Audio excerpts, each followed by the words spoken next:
business full-time is architectural photography. I've been a freelance photographer for about 25 years, and before that I was a Kodak photographer in advertising and research for about 14 years. And before that I was an RIT student, and so that kind of takes me back through my whole thing. But a long time ago, my wife and I were part of ADK, and then when the whitewater paddlers got too rowdy for ADK, then we all left and started that group they called Flow, and now I'm back. And I just came out with a couple of books in the last year or so, and that's one of the things that kind of prompted me to come and address you guys on panoramic photography, and hopefully show you something that maybe you haven't tried before. So I've got some notes that we're handing out near the door there if you're coming in. I'm just going to start off with the geeky stuff first, talk about the cameras. Of course, I'm talking about the kind of cameras that I use most of the time, of course, this is a pretty professional-looking DSLR camera. I'm a Nikon user. I've been using Nikon since I was in high school, so I'm really married to that company pretty much. But all the different manufacturers have really wonderful cameras. And a little bit later on, I'm going to show you a certain type of lens that I use for shooting panorama on this camera, in addition to just shooting a single frame. But I think to start off with, my goal is for all of you is to take your pictures off your cameras, off your phones, and to put them on the wall and make prints that you can enjoy and share with other people. And that's one of the reasons why I brought this one example right here, which I'll talk about a little bit, and a lot of the examples that I'll be showing in the slideshow. And a lot of the images in the slideshow are also in the two different books that I have. The two books that I'm referring to, one book that I started off with was kind of a long-term project that every time we go hiking with my family and stuff, well then we take pictures, of course, like you all do as you're climbing peaks and you get to the top and stuff. But I found that one of the things that really intrigued me was what you see along the way, the trail itself, how beautiful it is. And so I started taking pictures of the trail and including that in a lot of the pictures, not just the panorama at the overlooks. And I was addressing one of my classes a year and a half ago at RIT and telling them about doing long-term projects, and I go, I've got a long-term project I've been working on, I should make a book.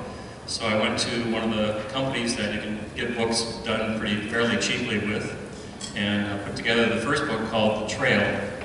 And then I had one of my clients that I've sold some images to, which was Turn and Soak Casino, saw my trails book and said, gee, would you have a book that is just of New York trails? Okay, we can edit that book down to just New York trails. So that's what the two books are. One is New York and some other places like Scotland and Colorado, California, Pennsylvania, whereas the other book is just all New York trails. So let me get through some of the pictures again. So here's one of the images that was shot with the DSLR camera. And again, like I said, I'm going to refer in a couple minutes to a technique that I use when I'm doing panoramas with my DSLR camera. I'm not just cropping the picture, I'm actually shooting a couple frames that I've stitched together in Photoshop. This location is Cook's Forest in Pennsylvania. This image, now you can start seeing one of the characteristics that's kind of interesting to this one particular type of camera that I use, not the DSLR, but this is a film camera. And you see how the trees are starting to fall back a little bit on the sides. That's because I'm using this type of camera. It's called a no-blitz film camera. And I have brought that camera with me. I'll show you after I show the slides. And one of the unique things about this camera is that the lens is mounted inside that turret, and that turret spins around. So when you hit the shutter button, the turret starts rotating, and then when it gets to halfway through the rotation of 360, then the lens opens up, and then it sort of scans the scene through a slit. And so it is a very lightweight camera. It's bulky, but it's very lightweight, so I've taken on lots of trips. I just wrap it in a jacket or something like that, and I'm putting it in my day pack. But some of the characteristics of it are a little odd. Like in this image, you have to be careful when you tilt that camera where you're not pointing directly at the horizon, and you start getting bending. That looks a little bit odd. And this one's not too bad, but you can see the horizon line in the background and the wall in the background is starting to kind of bow towards you and bend a little bit. So sometimes it doesn't look too bad, but you can really exaggerate if you really tilt that camera too much. This is, Ed probably remembers this picture. Maybe if you ever worked at Kodak, you might remember this one. But this is when I started using this camera back in when I worked at Kodak, and I was lucky to get a chance to go to one of the Olympics and shoot the opening ceremonies. And this camera was perfect for it because one of the things about this camera, the Noblex, is that it has a very, very wide angle of view, about 145 degrees angle. So it's extremely wide. And I just happened to pick the most ideal spot in the arena to shoot this thing. And this is also not on a motor drive. This is one frame. It's the only frame I got off with all those fireworks going off. So it was a pretty unique image. Back to landscapes. This is one of my favorite spots in Letchworth Park. I'll try not to go too fast through these. Here's the Lower Falls Trail. And I call it the red trail because of all the red leaves. But these are some images that were shot with this Noblex camera before I move on to another different camera. This is near Elk Lake. If you're on the road to Elk Lake, there's a little pond called Clear Pond. It doesn't look like a little pond. It's a pretty big size, pretty good sized pond. But you're looking across to the Dix Range from here. So back to the DSLR camera. So of course, when you want to make prints and put them up on the wall, you want to start with a really good size imager of the camera. And most of the DSLR cameras that you might have that are what we would call amateur or prosumer cameras are of an imager type, maybe not full frame, but they are pretty good size, like around 10 or 12 megapixels. And that's a good place to start. You get some really good quality, sharp images with a 12 megapixel imager. So that's one of the most important things in choosing a camera. And the next most important thing is the glass, the lens that you put in front of the camera. And that's where one of the things where Nikon shines, because they have super good quality lenses all the time.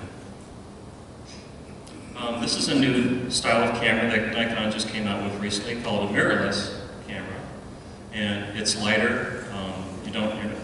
You might be looking through the viewfinder, but most of the time in this type of camera, most people are holding the camera out near arm's length and reading or looking at the viewer that's on the back of the camera when they're shooting with mirrorless. But like I said, they're a little bit lighter weight. In comparison with the two different models, one of the models, the Z7, shoots at a 45 megapixel size imager, and the other one was a 24 megapixel. And I remember I was saying that 12 megapixels is a good starting point. So these are really professional cameras. But you guys, you got lots of money you can spend on these good cameras. So that shouldn't be an issue. Anyway, so this is the other technique that I use when I'm using the DSLR camera. This type of lens may look really odd to you. It's kind of an articulated lens. It's called a tilt-shift lens. And it's the kind of lens that, that I use all the time in my professional photography doing architecture. It's also used a lot of times in studios for getting maximum sharpness in a deep an image that has a lot of depth. But for panorama, what I can do with this lens is I can put the camera on a tripod, and then I can take 3 different frames, shifting the lens to the right and center and to the left, and then stitch those 3 frames together to get really good quality panoramas with the DSLR camera. So this type of lens goes on, well actually the Nikons, for example, go on any Nikon DSLR camera, whether it's a high-end professional camera or one that's more of a consumer camera. But the tilt-shift lens is what I'm using a lot of times. Yes? Do you typically use that tilting it that way, or would you be tilting it horizontally? So the tilt portion is designed to give you maximum depth of field or very minimum depth of field for creative purposes. But what I'm using the lens for is that not the tilting part, but that it shifts. And so it shifts off center from where it's mounted on the lens, on the camera. So, so actually it's showing tilt right now, but in the other direction, if you leave the camera, if you leave the lens pointed straight without tilt, then you would just shift the lens one direction, then the other direction. You could do this vertically or horizontally. And so the body is fixed. The body stays fixed on a tripod, and the lens moves back and forth. Yeah, it makes it easy to stitch the images together, the 3 frames together. And various different software programs allow you to do stitching. Some are a little bit easier than others. So I'll show you an example here. So this is on a climb, a really nice little fun trail to Little Crow and Big Crow. And so here's the first frame, and then the second frame. And you see I don't have them lined up exactly right now, I just want to show you the two different frames, and then the completed 3-frame picture. Okay. So this is just one method, it's not the only way to go. I mean, I already showed you the Noblex camera. This is a way that you can do it. Now, this lens is not something for everybody. These lenses cost $2,000 a piece. But I'm just showing that's just one of the things that I've been working on a lot with. And sometimes I'll put the lens in a vertical position. This is split. It's on Cochran River. I forget the name of it. Split rock. Yeah, split rock. So here's the vertical frame. Here's a little bit to the right. And then the assembled image to the left. So 3 frames with the camera in vertical position rather than horizontal position. So does that make sense to everybody? Sort of, kind of see what I'm doing? Here's my first camera. And you might have one of these laying around someplace. Here's with something you can do with point and shoot cameras or some older film cameras. You know, you can take standing in one position, just take frame. While you're rotating or you're panning the scene, and take a couple of different frames. And it's a fun way to put a panorama together. And if it's a very unique location and scene and stuff, you know, it's worth still keeping those images, taking them together, maybe put them in a frame. You probably recognize this location. It's pretty popular in the Adirondacks, top of Mount Joe. Heart Lake in the foreground. Here's another very specialized, very lightweight camera. Has a wide-angle view of 170 degrees. The panorama, the Noblex was 145 degrees. This is 170. And now getting to the kind of phone that we all have, right? So I wanted to address this because it's amazing when everyone, if you don't know where your photo panorama feature is on your phone, you should really look for that. So when you open up the camera feature on your phone, you'll see that you can take a square picture, you can take a video, and if you slide away everything, you can say, oh, pano. So what you have to do with pano is you have to hold the camera in a vertical position usually. And then it shows you an arrow when you start. You hit the button, and then you just start slowly panning across the scene that you want to capture.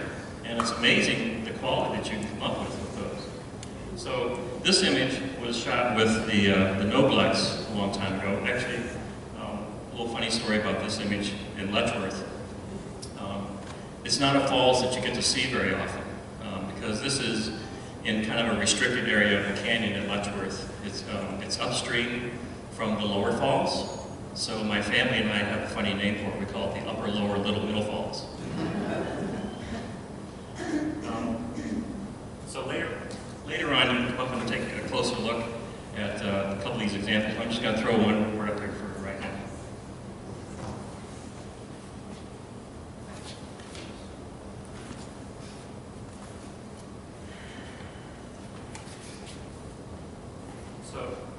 So in addition to displaying some images from iPhone, this was taken a year ago. My wife and I were hiking in the Lake District in England. We have a son-in-law and daughter that live in England, and so we were over there visiting last year. And we had just finished climbing these 2 peaks. and coming down through the sheep meadows and stuff. And I wanted to show you, and you can come and take a look later, about that you can actually make some pretty good sized prints with these. So when you open up those images in a imaging file, they might be approximately 8 inches wide by however long you've done the pan for. It might be something like 30 inches or 50 inches long. You know, so they can be pretty incredibly large, and also really good enough quality to make some good prints. So I'll hopefully get some time here at the end so you can take a closer look at it. This is the top of Mount Snowdon in Wales, the highest peak in Wales. So, getting into the panoramic composition a little bit, so here's some tips for you. You want to look for leading lines of the composition that are leading the viewer's eye through the picture. Here's a really good example of a leading line. That stairway is just pulling you right through the wall and stuff. And also, special light conditions. You want to try to get out and shoot at sunrise and sunsets. Those are the best time. This is about a 1-hour hike with headlamps and knowing the trail pretty well. This is in Rocky Mountain National Park at Dream Lake. This is the only picture that's in the slideshow that's not mine. It's Thomas Mengelson, but I wanted to introduce this picture because he really knows the subject. He knows the location. So that's another couple of tips that are really important to getting good shots, is knowing your subject, knowing the location, returning to the location several times over and over again, especially trying to find that best magic hour of light. It's not a bad thing to shoot towards the sun, but you want to hide the sun behind tree branches or tree trunks, and have those nice shadows coming towards you. Also, framing is very important in composition. And one of the things I like to talk a lot with my students about is shooting a scene where you have layers going on in the scene. So you have a foreground, a middle ground, and a background. So in this case, the trees are in the foreground and the grass in the foreground. The pond is in the middle ground, and the mountains and the sky are background. So try to look for scenes where you have layers, and it really gives the viewer a lot of sense of place, and it makes them feel like they're really in the location with you. You want to also try to get really close to your subject as you can. Good subject, good foreground subjects. And again, this is not one of mine. And again, here's another view with layers and the time of day. This was actually not on a trail. I'll tell you a secret. This is not on a trail. This was actually taken on the road that goes from Keene over to Elizabethtown. So as you're coming down the hill in towards Keene, you see this view looking back towards the high peaks. Again, here's a composition with leading lines, and I love to shoot with a variety of weather. So just because it's rainy and misty out is not a time to put the camera away. It's a good time to get out and shoot because it helps you to have the stuff in the foreground really pop and the stuff in the background disappear and be really kind of mysterious and stuff. It gives a lot of mood. So add people to your foreground for scale and interest. Like here's my lovely wife Carmela on a hike in Scotland a couple years ago. We're adding people. And also, try to think about the timing as they're walking through the scene. You don't always want to put them right in the center. She is pretty close to the center. But you always want to think of the rule of thirds, where you divide the scene up into thirds and try to catch them as they're in the act of walking. Again, this is back in the Lake District. And here's a bad example of using the iPhone, doing a pan, and capturing the sun where it's not hidden behind a cloud. So what I really try to do is, so I want to show you this as a mistake to see how the sun blooms when you capture the sun in the picture. You want to make sure you try to, again, hide the sun behind tree trunks or building or clouds or something like that, and you don't get this blooming. Here again, the sun is hidden behind the tree branches. Time of day. Mornings are more likely to have fog in the late summer and fall. And again, that goes back to knowing your subject. You know that if you go that time of year, you're more likely, if you get up at sunrise, you're more likely near a pond to see some fog, where the air is a little bit colder than the water, and then you get the fog lifting up. And always have your camera with you.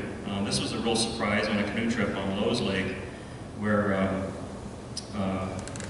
sunset was kind of a lousy day, very gray day the whole day. But then once the sun got down just below those clouds, it just brightened them up with all kinds of rainbow colors. And this was sunset.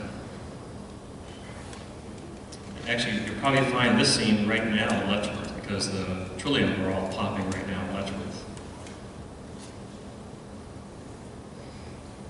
Here's another stitched panorama from the DSLR. And in this case, I know that I handheld it, so I was cheating a little bit. But one of the problems when you handhold and you're doing that shifting the lens thing, you might end up tilting the camera between the different frames. So you have a lot more work to work on to stitch the frames together. This is the top of the Ben Nevis, the highest peak in Scotland. Again, shot with the DSLR. This is the trail in Robert Tremaine Park leading to the waterfalls of Robert Tremaine from the upper end.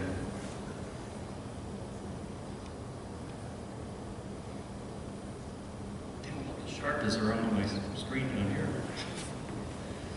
They're actually sharper than that. Oh, you'll have to just look at the book later. This is in Rocky Mountain Park. And hope I'm not going too fast, but I want to try to get through these. This is in Yosemite. I was lucky to work in Yosemite for a couple of summers for Kodak. Here's another good example of layers, the foreground, middle ground, and background. This is the top of Newmark. And how many of us carry a tripod with us? Like nobody, right? And I don't carry a tripod all the time either. And I was able to catch this one along Gill Brook in the Ausable Valley by just balancing the camera on a log that was kind of diagonally crossing the stream there. So of course, the slow shutter speed, you have to be like around half a second or a second or something like this to get the nice soft look for the water. This is on the road, the Whiteface Road during wintertime. My climbing partners, Michaela and Carmela, on Cascade a few years ago. So getting into printing, I love to print my own stuff. I know that's not everybody's thing, but if you are interested in printing and getting good quality, here's an example of an Epson printer that is a 13-inch wide printer and has 6 inks. The printer itself costs about $350. So they sell the printers really nice and cheap, but the inks is what kills you. Replacing all those ink cartridges. Here's a Canon, again 13-inch wide, which is a good place to start when you want to print stuff for the wall. And this one sells for about $220.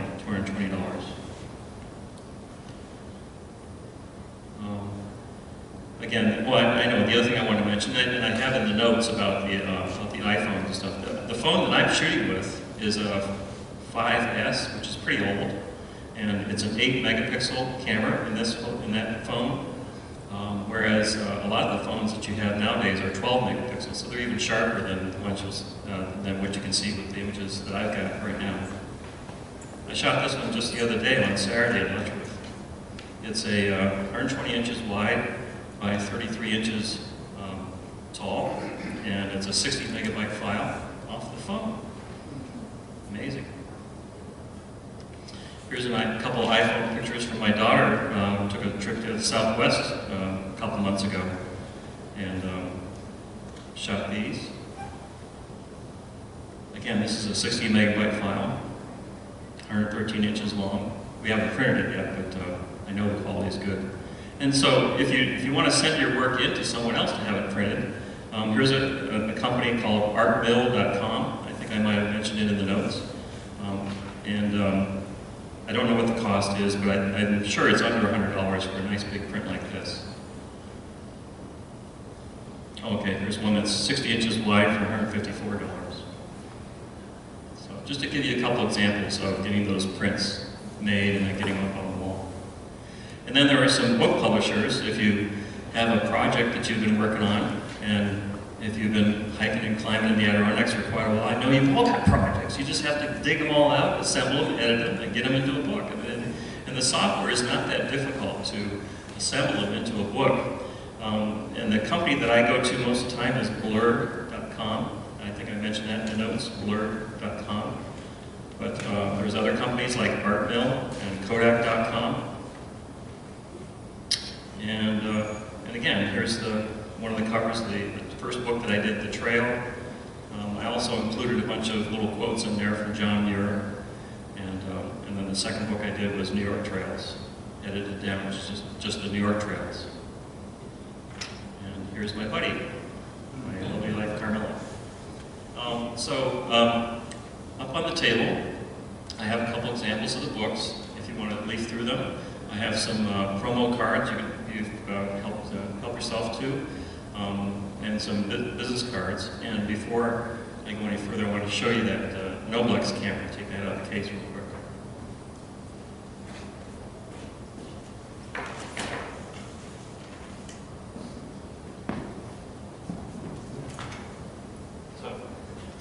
This is the lens cover. It's a piece of rubber, or a piece of foam. But the way it works is there's a shutter speed selector up on the top, and this one has to go in for maintenance. It doesn't work too well on the slower shutter speeds. It only goes from 30th of a second up to 250th of a second.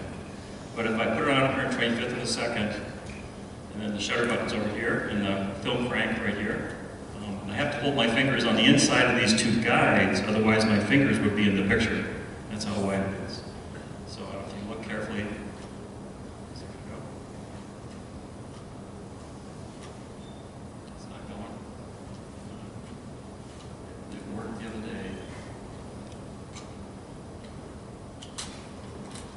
Here, I'll pick it up. Can you see the lens rotating? Okay, so that's how it scans the scenes.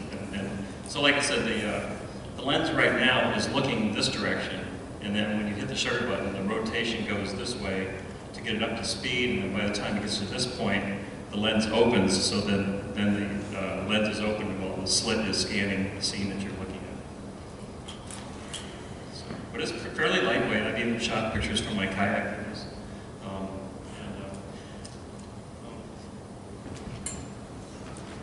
So you're putting 35mm film in? That takes 120 film. But there was a model that does take 35mm film. Same brand, no bugs.